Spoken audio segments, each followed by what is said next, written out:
C'est l'heure du second débat de Sens Public, direction l'Iran, 10 jours après la mort du président Raïssi dans un accident d'hélicoptère. Qui pourrait lui succéder? Qui détient le pouvoir en Iran? Où en est le mouvement révolutionnaire Femmes, Vie, Liberté? Avant d'en débattre, on voit comment vont se dérouler les élections présidentielles prévues dans un mois avec Cécile Sixou. Qui sera le prochain président iranien? Un radical, un second Ebrahim Raïssi ou bien une personnalité plus modérée? Cette question, cette ouverture à de nouvelles personnalités dépend du guide suprême, Ali Khamenei. C'est lui qui décide de la politique du pays. Il met aux principaux postes de direction en Iran les plus radicaux. Donc c'est sa stratégie depuis 2020. On n'a pas l'impression qu'il va en changer. Vous voyez, c'est bon. D'un autre côté, il y a quand même des appels en Iran qui disent que ça ne peut pas continuer comme ça, il y a une fracture. Car Ebrahim Raïssi était perçu comme un bourreau par la société iranienne. Surnommé le boucher de Téhéran pour une vague d'exécutions en 1988, c'est aussi lui qui a mené les répressions sanglantes de 2022. Il a étouffé pendant des mois les manifestations de son peuple suite à la mort de Mahsa Amini. Il laisse aussi un pays en crise et une économie en berne. Mal vu des Iraniens, il était pourtant pressenti pour succéder au guide suprême, âgé de 85 ans. Sa mort rebat les cartes et pose un problème. L'autre candidat potentiel n'est autre que le fils d'Ali Khamenei, ce qui, en Iran, est mal perçu selon cette spécialiste. Il n'y a pas que les Iraniens, il n'y a pas que le peuple iranien, même à l'intérieur de l'infrastructure et même chez les religieux, on a un petit peu peur de cette proximité avec un système héréditaire comme celui de l'ancien régime, donc d'une sorte de monarchie théocratique, ça effraie un petit peu. Le décès du président a aussi une conséquence au niveau international. Les discussions sur le nucléaire prévues avec l'agence internationale ont été suspendues. La mort du président Raïssi ouvre-t-elle une guerre de succession en Iran? Comment le mouvement Femmes, Vie, Liberté continue d'exister malgré la répression? On en débat avec Shirin Ardakhani. Bonsoir. Bienvenue. Vous êtes avocate franco-iranienne et présidente de l'association Iran Justice. Shohra Makaremi, bonsoir. Bonsoir. Bienvenue à vous. Anthropologue, chercheur au CNRS et vous publiez Femmes, Vie, Liberté, écho d'un soulèvement révolutionnaire en Iran aux éditions La Découverte. Armin Arifi, bonsoir. Bonsoir. Bienvenue, vous êtes journaliste au Point et ancien correspondant en Iran. Mathieu Croissando, éditorialiste politique, est toujours sur ce plateau de Sens Public. Est-ce qu'on peut parler de guerre de succession, Shirin Ardakhani, déjà? Est-ce que le mot vous semble trop fort? Alors, guerre de succession entre qui et qui, puisque en réalité, Ebrahim Raïssi et son successeur, ce sera une seule même pièce en réalité. Je ne pense pas que la mort de Ebrahim Raïssi change quelque chose au système, et au contraire, je pense que c'est une aubaine en réalité aujourd'hui pour un système iranien qui a vu dans cette séquence une aubaine pour réaffirmer que l'État iranien, c'est la République islamique. Et on a vu que ces 5 jours de deuil national, ça a été l'occasion véritablement pour la République islamique d'appeler à ce qui fait en réalité son assise, la mort, la martyrologie, les prières publiques. Et donc on revient vraiment au symbolisme chiite originel de la République islamique.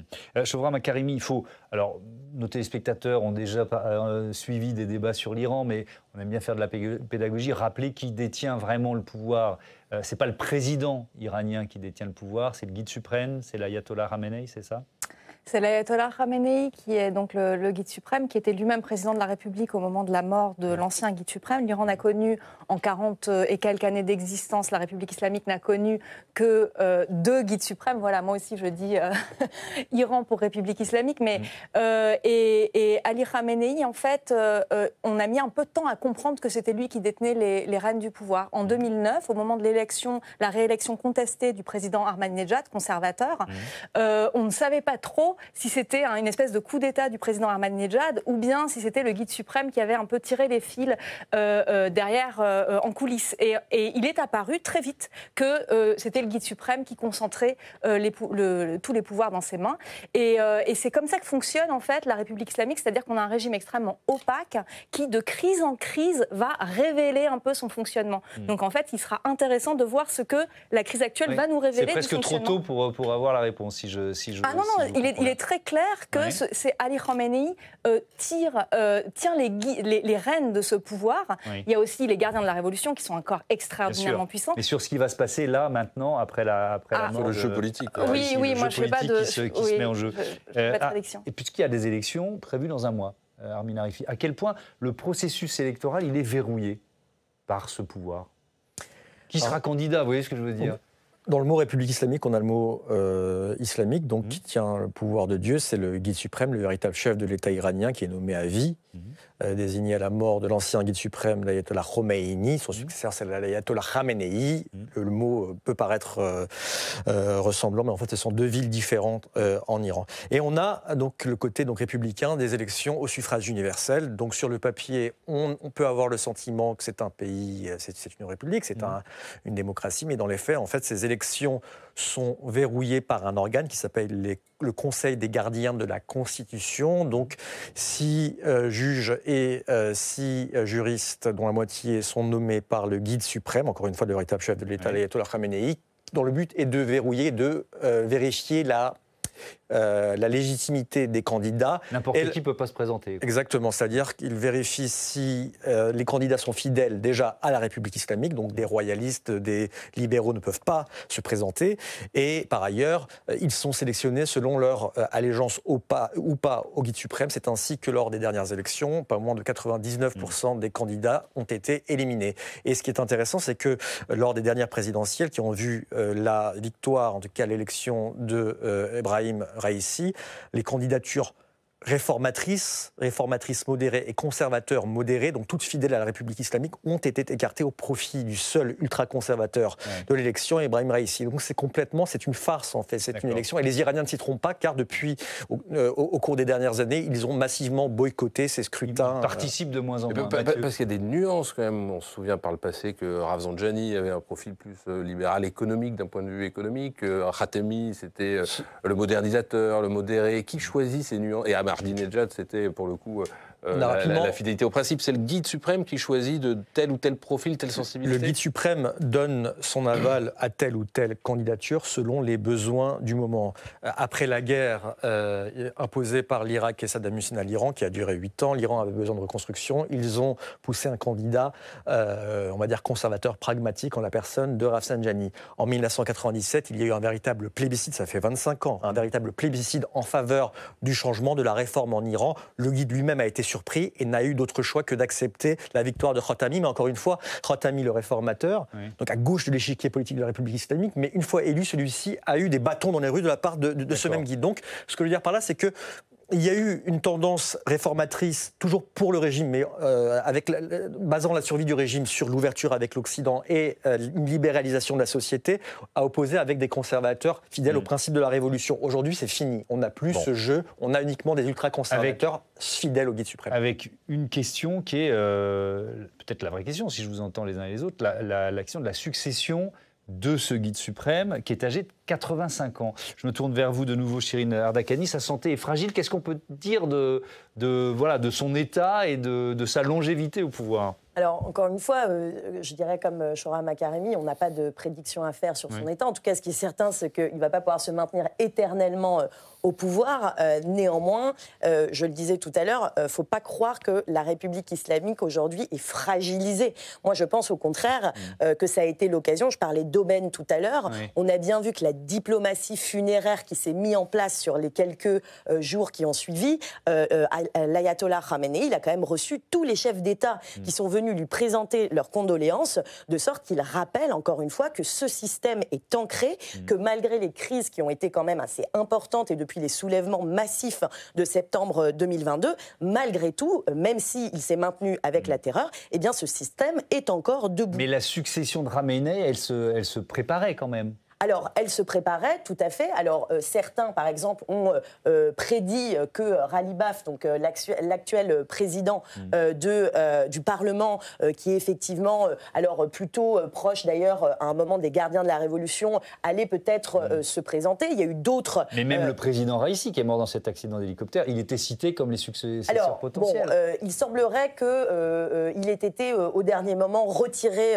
officiellement de la liste des prétendants. Donc, il n'est pas pas tout à fait d'ailleurs certain, puisqu'il faut bien comprendre que le président Raïssi, en réalité, il était quand même moqué majoritairement par les Iraniens. Il avait un niveau d'études qui était extrêmement faible. D'ailleurs, il y avait des boutades qui circulaient comme en expliquant qu'il n'était pas érudit, contrairement d'ailleurs à une tradition parfois de clercs plutôt érudits. Par exemple, on se souvient que Khatami avait fait des études à l'étranger, il était titulaire d'un doctorat. Donc, il n'était pas suffisamment populaire pour, en tout cas, incarner cette figure de successeur. Alors, étonnant, pour succéder à l'ayatollah Khamenei, on parle de son propre fils, qui s'appelle Mojtaba Khamenei. Alors, on va essayer de comprendre qui il est. Quel âge a-t-il? Qui est-il? Quelles sont ses chances de succéder à son père? Alors, j'ai aucune idée de l'âge 55 ans. de Mojtaba Khamenei. 54-55, c'est pas 54-55, bon. Ce qui est intéressant, c'est que quand Khamenei, qui était président de la République dans les années 80, il était président de la République et c'est lui qui a un petit peu construit le corps des gardiens de la Révolution à travers la guerre. C'est un peu le Trotsky de l'armée rouge pour ce qui est de la révolution iranienne. Et il a succédé à travers un mini coup d'État et un changement constitutionnel à Khomeini, au guide suprême. Il est devenu guide suprême, il a changé la fonction du guide suprême, pour le dire. Et il a construit le bureau du guide suprême en une espèce d'énorme usine politique qui compte plusieurs milliers, 6000 collaborateurs, personnes qui travaillent dans cette espèce de bunker qui est un centre de décision et d'entreprise politique. Et Mojtaba Khamenei... Il y a placé son fils, c'est ça? Et Mojtaba Khamenei travaille à l'intérieur de Beit el-Ahbari, donc à l'intérieur de ce bunker politique dont on sait relativement... Enfin, dont moi, personnellement, je sais relativement peu de choses, on va dire. Donc, voilà d'où il vient. Ce n'est pas un homme politique qui a une carrière, contrairement, par exemple, à son père. Mais quand même, ça veut dire une sorte de dynastie des mollahs, Armin Arifi. Alors, dynastie des mollahs et république islamique, il y a une contradiction dans les termes. C'est vrai qu'avec la mort de Raïssi, il ne reste plus qu'un favori, en la personne de Mojtaba Khamenei, que les Iraniens connaissent de façon assez funeste par le nom, qui a un rôle assez important, une influence particulière dans les services de sécurité, notamment le corps des gardiens de la Révolution, et qui, comme le disait Shoura Makaremi, est à la tête de ce fameux bureau du guide, une sorte de gouvernement parallèle qui dispose de représentants à travers tout l'Iran. Et c'est là que se prennent les décisions avec l'aval du guide suprême. Mais ça passe l'idée que le fils succède. Effectivement, c'est ça qui est d'autant plus intéressant, c'est que les Iraniens en 1979 ont fait la révolution contre le Shah pour mettre fin à ce système monarchique dynastique. S'ils ont fait ça il y a 45 ans, ce n'est pas pour revenir à cette question héréditaire. Et on sait très bien que c'est une candidature, en tout cas une nomination, si elle devait avoir lieu, qui ne passera pas auprès de la majorité des Iraniens, d'autant que, si c'était le cas, Mojtaba Khamenei ne fait pas partie de ceux qui ont fait la révolution. Quand la révolution contre le Shah a eu lieu en 1979, il avait 5 ans. Il n'aura forcément pas la légitimité, et c'est d'autant plus problématique que... Ni la révolution, ni la guerre. Il n'a pas fait la guerre. Effectivement, ni la révolution, ni la guerre. Et ce qui est intéressant, c'est que jusqu'ici, Khamenei pouvait se targuer justement de cette légitimité révolutionnaire pour asseoir son pouvoir. Khamenei avait noyauté tous les services de sécurité autour de sa propre personne, si bien qu'il y a 5 ans, les gardiens de la Révolution, l'armée idéologique du régime, les plus anciens, qui avaient fait leur classe durant la guerre Iran-Irak, avaient été écartés. Les gens qui étaient autour de lui étaient là beaucoup plus par loyauté que par compétence. Si bien que lorsqu'il disparaîtra, on sait qu'il a 85 ans et qu'il a été diagnostiqué positif à un cancer il y a de cela 10 ans, qu'il a été traité pour ceci, on sait qu'il laissera derrière lui un énorme vide et que ça sera à ce moment-là la période des plus grands dangers pour la République islamique, qui fait face à la fois à une crise régionale, on l'a vu avec l'attaque contre Israël et le rôle de l'Iran dans le soutien aux milices anti-israéliennes chiites depuis le 7 octobre, mais également une crise de légitimité à l'intérieur avec la révolution Femmes, Vie, Liberté, qui, si elle ne se traduit plus aujourd'hui par des manifestations, et toujours la colère est extrêmement présente, on le voit par des actes de désobéissance civile au quotidien en Iran. Et on aura évidemment dans ce débat un chapitre important consacré à la répression actuelle et à la répression passée, mais je voudrais qu'on parle d'une autre conséquence conséquence de la mort du président Ibrahim Raïssi, c'est l'Agence internationale de l'énergie atomique qui a mis en pause les négociations sur le nucléaire. Jonathan Dupriez peut nous rejoindre de nouveau sur ce plateau. Rebonsoir Jonathan. Ça ne va pas aider à résoudre un dossier qui est bien enlisé. Effectivement, Thomas, depuis des semaines, l'AIEA, donc l'agence onusienne en charge de l'énergie atomique, elle avait entrepris de renouer, si l'on peut dire, avec l'Iran après des années de tensions. L'agence veut, entre autres, je grossis un peu le trait volontairement, mais s'assurer que le pays ne va pas se doter secrètement de l'arme nucléaire, ce qui serait un péril important au Moyen-Orient, dans le contexte que l'on connaît de très grandes tensions entre l'Iran et Israël. Alors certes, l'Iran a toujours nié vouloir se doter de l'arme atomique. Le nucléaire est censé rester civil, mais il y a 3 semaines, le président de l'AIEA, le directeur général, Raphaël Grossi, que vous voyez à l'image, est revenu très inquiet de ce voyage en Iran. Il avait demandé des gages à Téhéran. Et en tout cas, voici ce qu'il disait à son retour. Nous devons aller de l'avant. La situation actuelle n'est absolument pas satisfaisante à mes yeux. Nous sommes presque dans une impasse où rien ne bouge en dehors de la série normale d'inspections. Alors cela doit changer. Et je le disais, l'accident de l'hélicoptère du président Raïssi, ça n'a rien arrangé. On en est où aujourd'hui ? Absolument, Thomas, c'est un peu retour à la case départ aujourd'hui. Dans un rapport confidentiel de l'AIEA qui a été révélé par les journalistes de l'agence France Presse, on peut lire ceci, vous allez voir s'afficher la phrase à l'écran. L'Iran a fait savoir qu'à cause des circonstances particulières, il n'était pas approprié de poursuivre les discussions. Donc voilà, c'est terminé pour le moment, alors que l'élection présidentielle pour élire le successeur d'Ebrahim Raïssi est prévue pour le 28 juin. Raphaël Grossi de l'AIEA a réaffirmé au nouveau gouvernement, il a lancé un appel pour reprendre ces échanges. Et l'Iran doit préciser une hypothétique date pour reprendre ces échanges. Mais à ce stade, on n'en sait pas plus. Bon, on l'a compris, négociation au point mort. Et que peut-on dire du programme nucléaire iranien, de sa montée en puissance ? Voilà, ça fait des années que le programme nucléaire iranien monte en puissance. Les Occidentaux soupçonnent l'Iran de vouloir se doter de l'arme atomique depuis 2002, donc ça ne date pas d'hier. Et pendant des années, le pays a alterné entre dissimulation de ses intentions et provocation à l'égard de l'Occident, jusqu'à un accord international en 2015 censé encadrer les activités atomiques de Téhéran en échange d'une levée de sanctions internationales. Sauf qu'en 2018, patatras, tout change. L'Amérique de Trump se retire de l'accord et l'Iran en profite pour s'affranchir progressivement de ses engagements. À l'été 2022, il y a une tentative à Vienne pour ranimer cet accord, mais qui n'aboutira pas. Et donc depuis, c'est un peu la catastrophe. Les inspections des sites nucléaires par l'AIEA ont fortement baissé. Il y a plusieurs sites dont on a perdu certaines caméras de surveillance pour savoir un peu ce qui s'y passait. Il y a aussi des experts qui sont vus retirer une accréditation pour certains sites. Donc la situation est quand même jugée critique par l'AIEA, qui estime que les stocks d'uranium enrichi de Téhéran dépassent aujourd'hui 30 fois la limite autorisée par l'accord de 2015. Merci beaucoup Jonathan pour toutes ces informations. Peut-être sur une question d'opportunité face à Israël, Armin Arifi. Est-ce que l'Iran est en train de profiter du fait qu'Israël est occupé à Gaza pour accélérer sur son programme nucléaire ? Je suis peut-être totalement à côté de la plaque, mais... Il est clair que la question iranienne ne fait plus les gros titres de l'actualité, alors que l'Iran n'a jamais été aussi proche de la bombe atomique. L'Iran aujourd'hui est en mesure, c'est une puissance du seuil, donc ils n'ont pas franchi les 90% d'enrichissement d'uranium leur permettant d'avoir la bombe, mais s'ils le décidaient, ils pourraient avoir la bombe d'ici, d'après les experts, 2 ans, parce qu'il faut du combustible nucléaire donc, obtenu grâce à l'uranium, mais après il faut réussir à mettre cette charge, à miniaturiser cette charge et la mettre au-dessus d'un missile, donc 2 ans.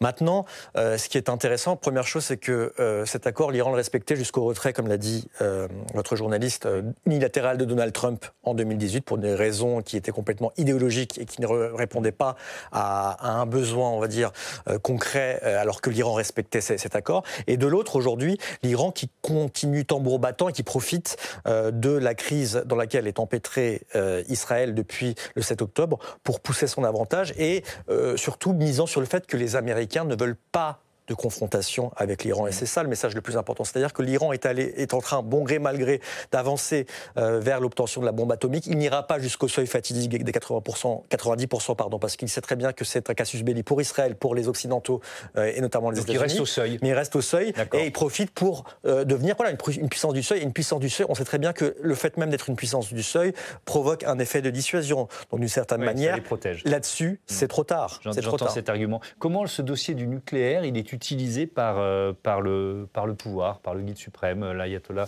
Khamenei? Est-ce que c'est un motif de fierté pour une partie des Iraniens?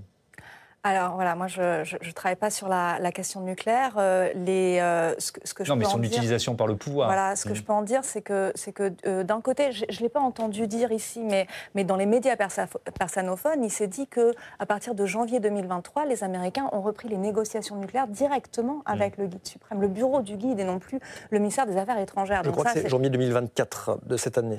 Alors, peut-être que je me trompe, mais c'est pas. Mais en tout cas, ça a été fait. Donc il y a cette démarche. Donc ça passe complètement sous le radar, j'ai l'impression, des informations officielles autour de la question nucléaire, c'est que les Américains reprennent les négociations, ils les reprennent de façon extrêmement directe avec le bureau du guide suprême, alors qu'on a eu cette espèce de balai, de pas de deux pendant des décennies, selon lesquelles on avait des présidents plutôt modérés qui voulaient reprendre les négociations avec l'Occident, et puis le guide suprême qui s'engonçait dans une posture de dire non, il ne faut pas négocier. Mais bon, tout le monde savait que c'était un petit peu une espèce de jeu à deux avec good cop, bad cop, et que rien ne se faisait sans l'aval du guide de toute façon.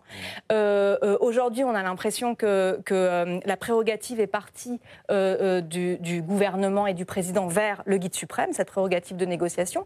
Moi, j'ai deux choses à dire. C'est qu'en 2015, les Iraniens, en fait, on avait l'impression que pour eux, l'enrichissement de l'uranium à des fins civiles et non militaires était une question un peu de souveraineté nationale, et ils y tenaient, ils étaient attachés à ce droit, et ce n'est plus du tout le cas, parce qu'aujourd'hui, ils comprennent que c'est un élément de prise d'otage et d'impossibilité, en fait, d'accéder à des formes de souveraineté populaire qui un jour pourraient exister. Et d'autre part, on a Bon, j'ai perdu mon deuxième point. Donc. Non, mais il y a pas de souci. Il est intéressant de noter qu'à l'époque, en 2015, les Iraniens, en tout cas dans la rue, fêtaient la conclusion d'un accord, non pas parce que l'Iran accédait au nucléaire, mais parce que les sanctions étaient levées et que les entreprises occidentales, étrangères, allaient revenir en Iran. Donc il y avait une sorte de modus vivendi avec le régime. On vous déteste, on sait que vous nous détestez, mais laissons les étrangers d'Iran s'ouvrir et vivons mieux. Aujourd'hui, c'est plus du tout le cas. Aujourd'hui, tout ce qui se passe au niveau du nucléaire, couplé à la situation économique difficile, la crise régionale est mise sur le dos du régime qui voit tout qui voit le régime principalement, en dépit de ce qu'a fait Donald Trump sur l'accord sur le nucléaire, comme le principal fautif dans cette histoire et la raison pour laquelle il faut faire davantage pression sur le régime. Comme promis, on ouvre ce chapitre sur la répression, sur le mouvement Femmes, Vie, Liberté, avec un constat pour commencer, celui d'Amnesty International sur les exécutions commises en 2023 en Iran. L'Iran, c'est le pays qui exécute le plus en 2023, avec 853 exécutions, un chiffre absolument colossal rapporté à une année. Quand on sait le nombre de jours qu'il y a dans une année, on ne peut qu'être effrayé par la fréquence d'exécution de l'Iran. Ensuite, vous avez l'Arabie Saoudite, et ensuite vous avez la Somalie, les États-Unis. 853 exécutions en 2023. Mathieu, vous vouliez nous parler d'un rappeur. Oui, ce rappeur dont on a beaucoup parlé, il s'appelle Toumash Salehi, il a 33 ans, il a été condamné à mort le 24 avril dernier par le tribunal révolutionnaire d'Isfahan pour corruption sur terre, qui est l'un des chefs d'accusation les plus graves du pays, pour propagande contre le régime, diffusion de mensonges sur Internet et incitation à commettre des actes violents. Son tort, c'est ses chansons, ses textes et surtout son soutien en 2022 au mouvement Femmes, Vie, Liberté après la mort de Mahsa Amini. Toumash Salehi, qui avait pris part aux manifestations, avait composé notamment un morceau intitulé Battlefield, dans lequel il disait notamment « Ne nous appelez pas rebelles, nous venons faire la révolution ». Le rappeur n'était pas à son coup d'essai parce qu'il a une carrière qui avait déjà commencé plus jeune. Il avait sorti des titres qui étaient percutants, qui dénonçaient la corruption du régime, les injustices, les atteintes aux droits. Il avait déjà fait un peu de prison en 2021. Donc là, il a été arrêté après les manifestations. Il a d'abord été condamné à 6 ans de prison. Il a finalement été libéré sous caution parce qu'il a fait une vidéo dans laquelle il semblait avoir des remords. Mais en sortant de prison, il a posté sur YouTube une vidéo pour expliquer qu'il avait subi de la torture, ce qui lui a valu d'être arrêté une nouvelle fois et donc condamné à mort. Il n'a pas encore été exécuté. Non, et le journal Amchari expliquait récemment qu'il pourrait voir sa peine commuée peut-être en peine de prison à perpétuité, parce qu'on pourrait, en tout cas son avocat a fait appel et on pourrait considérer que les remords qu'il a formulés valent une forme de transformation de peine. Et puis peut-être aussi parce que, même si on a un peu de mal à l'imaginer, une campagne internationale quand même a été lancée pour demander sa libération. En France, il y a plusieurs artistes, dont l'autrice iranienne Marjane Satrapi, l'actrice Golshifteh Farahani, qui ont écrit à Emmanuel Macron avec d'autres, qui ont plié les tribunes pour demander à la France d'intervenir en faveur du rappeur. Il y a eu d'un autre côté pas tant que ça, pas beaucoup de soutien du côté des rappeurs de la scène française, qui sont pourtant prompts parfois à se mobiliser pour d'autres causes, notamment quand on jette des rappeurs en prison, contre les brutalités policières, où on aurait pu imaginer qu'ils se mobilisent bien davantage qu'ils ne l'ont fait. On n'a pas beaucoup entendu non plus de grandes voix à gauche défendre la liberté d'expression, notamment de la part de ceux qui manifestent pour atteinte aux droits de l'homme tous les samedis. Et dans une espèce de renversement de situation, c'est plus à droite qu'est venu le soutien de Toumache Salehi, la droite française qui est pourtant pas très encline à défendre les rappeurs, et qui là s'est saisi de ce sujet, y compris dans le débat des campagnes des européennes. J'ai envie de dire, ainsi va la France d'aujourd'hui, où on vit dans un monde de solidarité polarisée et d'indignation sélective, où la question religieuse, les rapports Nord-Sud, la guerre au Proche-Orient, tout ça, ça s'en mêle. C'est le grand confusionnisme ambiant, au détriment de principes pourtant simples et explicites, que les droits de l'homme, ils doivent pouvoir s'appliquer partout et pour tout le monde, et que nulle part des gens devraient mourir ou être condamnés pour leurs paroles. Chirine Ardakani, est-ce qu'on sait où est Toumache Salehi aujourd'hui ? On a ces informations. Oui, on sait qu'il est actuellement détenu, et par ailleurs, il est détenu pour la deuxième fois, puisqu'il avait été incarcéré une première fois, à l'issue de laquelle il avait donc été libéré, et il avait dénoncé sur les réseaux sociaux les tortures qu'il avait subies de la part de ses bourreaux, et c'est à l'issue de cette dénonciation qu'il a de nouveau c'est ce qu'on vient d'expliquer. On sait dans quelles conditions il est incarcéré. Est-ce qu'on réussit à avoir des informations ? Oui, alors ce qu'on sait, c'est que les conditions de sa détention sont épouvantables. Il a l'interdiction absolue d'entrer en contact avec l'extérieur. Il ne peut pas être visité par ses avocats. Il ne peut pas communiquer avec ses proches. Et on a appris que quiconque entrerait en contact, y compris en détention, donc c'est-à-dire ses camarades de cellule avec lui, eh bien ferait l'objet de représailles. Donc véritablement, c'est un pestiféré aujourd'hui. Et le régime qui est celui de Toumache Salehi est celui qui est réservé aux plus grands criminels d'État. Et il est considéré comme un ennemi public. Et d'ailleurs, les charges qui pèsent sur lui sont extrêmement lourdes. Et il est considéré comme un dissident politique. Alors qu'en réalité, il est rappeur et donc artiste. Et il est écouté par la jeunesse encore, parce que c'est un acte assez courageux pour un rappeur de rester en Iran, alors que c'est considéré comme une musique satanique. À la fois, c'est une figure d'incarnation, je pense, mais peut-être Shohrama Karimi pourra en dire un mot. C'est une figure d'incarnation pour la jeunesse, parce que c'est l'idée d'une insolence révolutionnaire. Toumache Salehi, c'est celui qui a appelé massivement les jeunes à aller déferler dans les rues. C'est celui qui a dénoncé ses bourreaux par suite, et c'est celui qui a dit, mais malgré les risques que nous prenons, eh bien, il faut continuer le mouvement. Et donc, malgré la répression, on voit que la voix de Toumache Salehi, eh bien, n'arrive pas à être tue. Ouais. Et on peut parler de le courage effectivement qu'il a eu quand il sort de prison et qu'il publie cette nouvelle vidéo pour expliquer qu'il a été torturé. Merci Mathieu.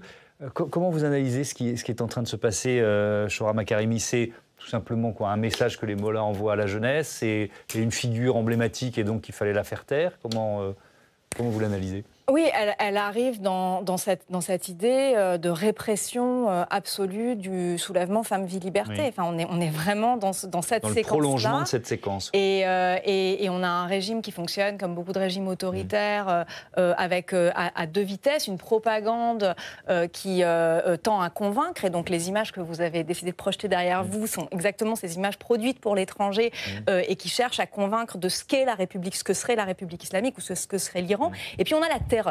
Et ça, c'est les deux. Et la terreur, elle est faite pour justement intimider, pour atomiser la société, la fractionner et créer cette forme d'indifférence qui fait que, justement, on ne va pas pouvoir avoir de projet politique ou d'énergie politique comme ça, de forme de rassemblement. Et Toomas Salehi, en fait, c'était un rappeur, mais c'était avant tout un opposant, c'était une machine de guerre. C'est-à-dire qu'il avait mis son rap au service d'un projet très concret qui était celui de toucher le régime et d'arriver à parler aux jeunes, d'arriver à parler le langage des jeunes. Et d'inciter les jeunes à aller dans la rue aussi. Et il disait « Je suis un survivant de 2019 », c'est-à-dire qu'il a fait les émeutes, les soulèvements de 2019. Donc ça fait quand même assez longtemps qu'il est dans une position insurrectionnelle. Et en fait, ce qui est important, c'est qu'il devienne figure et que les Iraniens continuent de se sentir liés à lui. C'est-à-dire que son sort continue à intéresser. Alors c'est ce que disait Mathieu tout à l'heure, parce que finalement, par sa musique, sa voix continue de toucher la jeunesse iranienne.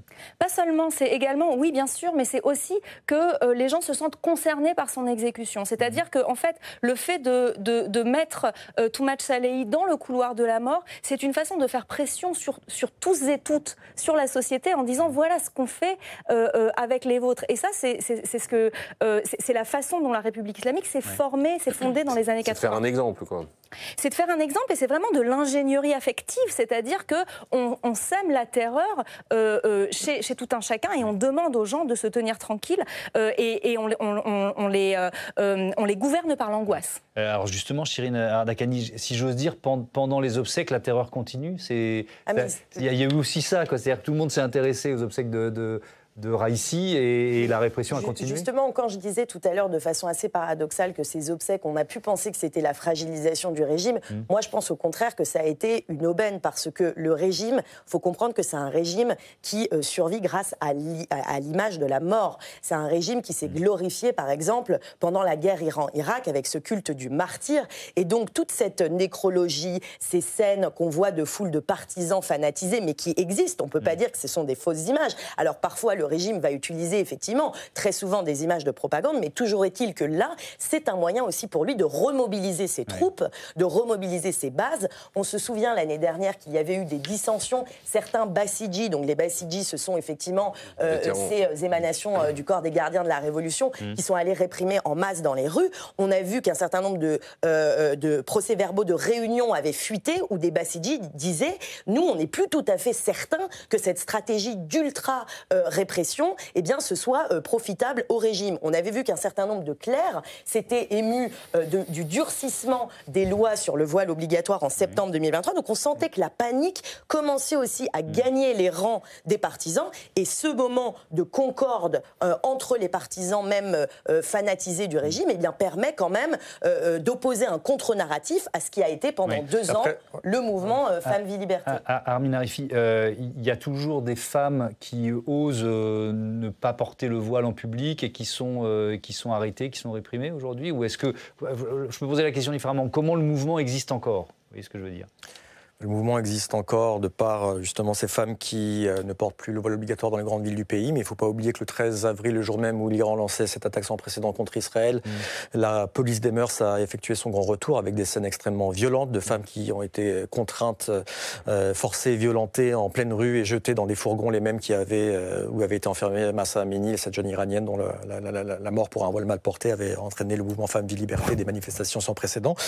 Il se vérifie aussi sur les réseaux sociaux, où la contestation sent qu'elle est extrêmement vive, où les femmes continuent, les hommes également, à poster des choses en faveur de Toomas Salehi, mais également en faveur de Mohammad Rasoulov, pas oublier justement ce cinéaste iranien qui était l'un des derniers grands cinéastes qui, rebelle malgré tout, restait en Iran, malgré la censure et la répression, condamné à 5 ans de prison, a été obligé de fuir du jour au lendemain le pays en fuyant à pied par la frontière irano-irakienne, récompensé à Cannes, qui est arrivé justement pour la projection de son film à Cannes, un film remarquable et qui a été primé d'ailleurs, qui a reçu le prix spécial du jury pour ce film. Donc c'est ça l'espoir, c'est ça l'espoir en Iran. Maintenant, effectivement, sur le court terme, le régime a repris l'avantage. Les personnes que l'on voit derrière vous, font partie justement des partisans du régime, environ 20% de la population, c'est-à-dire 15 millions d'Iraniens, qui sont remobilisés à coup, il faut aussi le rappeler, qui sont encouragés à venir manifester à chaque rassemblement du régime. Oui. Alors justement, vous anticipez une question que j'allais vous poser, parce que je voulais qu'on revoie ensemble les images de l'enterrement du président Raïssi, effectivement, des dizaines de milliers d'Iraniens rassemblés pour lui rendre hommage. On va voir et entendre peut-être un peu l'ambiance autour de cette séquence. Voilà.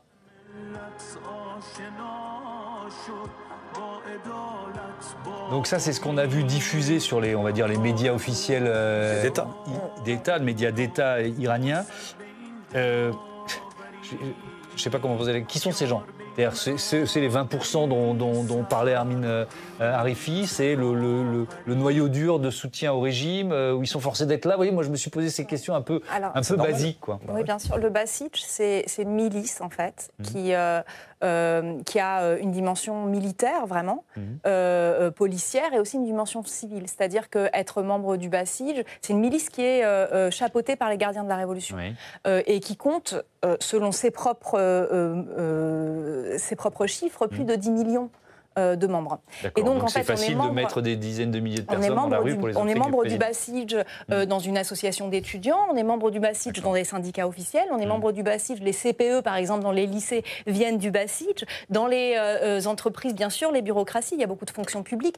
On est dans un contexte d'inflation absolument phénoménal parce que justement l'Iran est un rentier qui continue malgré les sanctions à bien vendre son pétrole, hein, et donc à générer de l'argent en dollars, a tout intérêt à maintenir un dollar très très élevé pour pouvoir payer ses salaires à toute cette clientèle en fait, bureaucrates, fonctionnaires, etc. Par rapport à tout ça, les membres du Basij, par exemple l'an dernier, l'État a annoncé pendant l'hiver que l'électricité serait gratuite pour les familles des membres du Basij. On est dans un contexte de crise économique atroce en Iran. Vraiment, il y a toute une partie de la population qui est désormais dans une économie de survie. Par exemple, il y a de la vente d'organes aux Noirs aujourd'hui, puisque les dons d'organes sont autorisés en Iran. Donc, les gens qu'on voit dans la rue, c'est plus une classe privilégiée que vous nous décrivez que des classes populaires. Non, pas du tout une classe privilégiée. Moi, je dirais que ils sont membres, enfin c'est la minorité en Iran pro-régime, soit par intérêt, soit par idéologie, qui est encouragée lors de ces journées à manifester dans la rue. Ce sont également des fonctionnaires qui ont des jours fériés, qui sont de la même façon encouragés par des bus dans les grandes villes du pays. Ils font partie de l'Iran, c'est une minorité, par opposition à la majorité aujourd'hui silencieuse des Iraniens qui, lorsqu'elle ose descendre dans la rue, est tuée. Voilà. Et en fait, ce que je voulais finir par dire, c'est que ces gens-là, justement, ce qui les a convaincus de rester soudés avec ce régime, qui pourtant est délaissé par sa base populaire historique, qui sont des gens qui sont conservateurs, qui au départ étaient complètement compatibles avec la République islamique et qui aujourd'hui sont les familles de martyrs, etc., de plus en plus critiques.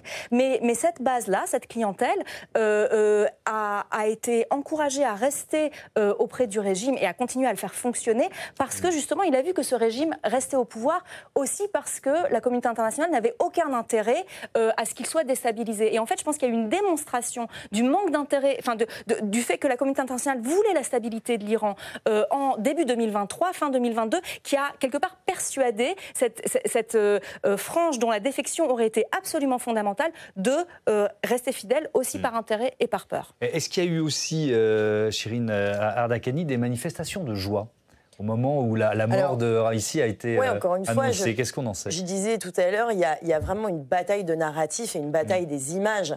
Là, ce sont les images de propagande officielle qui ont été d'ailleurs propagées à dessein par le régime. Et la contre-culture, ça a été évidemment celle des réseaux sociaux, puisque les Iraniens sont friands de réseaux sociaux, qui est le seul espace d'expression. Alors, j'allais dire libre, mais même pas, puisque certains Iraniens massivement, d'ailleurs la base, les jeunes, la société civile, se sont effectivement félicité de la mort, d'ailleurs, parfois même mais dans un réflexe. Alors, dans des messages humoristiques, on a vu des manifestations de joie, effectivement, il y a eu pléthore, des feux d'artifice dans certaines rues du pays, effectivement, certaines villes comme Sarrez, notamment, d'où était originaire Gina Massa Amini. On a eu des jeunes femmes danser, on a même eu un défi, alors de bon ou de mauvais goût. Certains ont dit, moi, je me mettrais nue pour l'occasion, si effectivement il était avéré que Ebrahim Raïssi serait amené à mourir. Et en l'occurrence, c'était le cas. Donc on a eu un déferlement de photos de nus de façon absolument insolente et subversive dans l'Iran. C'est un signe d'humour salvateur. Alors, effectivement, et il y avait d'ailleurs une partie des familles des victimes des massacres dans lesquels était impliqué Ebrahim Raïssi, vous l'avez dit tout à l'heure, boucher de Téhéran, c'est pas pour rien, parce qu'il laisse derrière lui des milliers de familles endeuillées qui se sont réjouies du sort de celui qu'ils voyaient comme le bourreau. Qu'arrive-t-il à ceux qui se réjouissent? Alors précisément, qu'est-ce qui arrive dans un système répressif comme celui de l'Iran? Eh bien, on a eu un certain nombre d'Iraniens qui ont reçu des SMS du pouvoir judiciaire, les invitant à se présenter à l'autorité judiciaire, et de nouveau, la mécanique se met en marche, la manifestation de joie devient un prétexte pour des arrestations, de la détention arbitraire. Il y a 2 jours, il y a une jeune femme étudiante en journalisme qui avait fait part d'ailleurs sur les réseaux sociaux du fait qu'elle était satisfaite à la mort de Ebrahim Raïssi, qui a été aussitôt appréhendée par la police et dont malheureusement on craint qu'elle soit de nouveau condamnée. Voilà. Donc la répression dans le cyberespace se poursuit. Mais les prisons sont pleines ou alors elles sont immenses Vous savez, il n'y a pas que les prisons officielles. En Iran, il y a des lieux de détention d'ailleurs qui ne sont pas du tout répertoriés. Et souvent, les dissidents politiques et les objecteurs de conscience sont appréhendés dans ce type de lieu qui échappe de toute façon à l'autorité judiciaire, bien que parfois l'autorité judiciaire n'est pas non plus d'un grand secours, bien au contraire. Ouais. Le bilan que donnait Amnesty International, 853 exécutions en 2023, est-ce qu'il peut être même sous-évalué, Armin Arifi? Est-ce qu'il y a, vous voyez ce que je veux dire? C'est dans un régime aussi opaque, comment savoir qui a été effectivement. Il faut quand même rappeler que ce ne sont pas tous des manifestants qui ont été condamnés, qui ont été exécutés. Officiellement, depuis Femmes, Vie, Liberté, il y a 9 manifestants avérés qui ont été exécutés. Il y en a le double qui sont dans le couloir de la mort, dont Toumaj Salehi. Il y a dans ces exécutions, dont le rythme s'est accéléré de façon alarmante, beaucoup de gens qui sont condamnés pour des crimes répréhensibles de la peine de mort en Iran, comme par exemple le trafic de drogue. Maintenant, il faut avouer que la République islamique profite justement de cette vague de terreur post-mouvement Femmes, Vie, Liberté pour exécuter notamment beaucoup de membres des minorités, comme par exemple le Kurdistan ou le Baloutchistan, 2 régions qui se sont soulevées de façon assez forte en septembre 2022. Oui. Les termes, je reprends la condamnation à mort de Toumaj Salehi, parce que corruption sur terre, c'est vu d'ici, on veut bien comprendre ce que ça veut dire, mais c'est quoi? Mathieu disait, c'est la pire des accusations dans le régime iranien, c'est ça? Enfin, de la République islamique iranienne. Oui, c'est une peine qui correspond. On a au lendemain de la révolution de 79, il y a eu tout un travail pour aller trouver des qualifications pénales coraniques en fait pour condamner à mort. Donc c'est vraiment ça, c'est l'œuvre de la théocratie. Donc soit on est ennemi de Dieu, Moharebe, soit on est corrupteur sur terre. Et donc c'est une façon de qualifier. Ça rentre dans le carcan idéologique qui a longtemps fonctionné, en fait. C'est ça qui est extrêmement important. Ça, j'aimerais vraiment appuyer sur ce point. C'est-à-dire qu'on a une rupture. Elle ne s'est pas faite en 2022. Je pense qu'elle s'est faite à partir de 2017, moi je dirais fin 2017. Où en même temps, on a eu les premiers soulèvements qui ensuite ont donné les soulèvements de 2019, donc de la jeunesse populaire, et en même temps les filles de la rue de la Révolution qui mettaient leur voile au bout d'un bâton. Mais il n'y avait pas eu de convergence entre ces différentes formes de mobilisation. Mais pendant très longtemps, la société iranienne a quelque part acheté l'idéologie du régime, elle a accompagné. Et aujourd'hui, la fracture est là. Merci beaucoup, merci à tous d'avoir participé à ce débat. Je vais rappeler très vite, Femmes, Vie, Liberté, écho d'un soulèvement révolutionnaire en Iran, c'est aux éditions La Découverte. Évidemment, Armin Arifi, on vous lit dans le magazine Le Point. Voilà, merci à toutes et à tous de votre fidélité. Notez que demain, l'invité de la matinale, ce sera Olivier Sichel, directeur général adjoint de la Caisse des dépôts et consignations. Bonne soirée.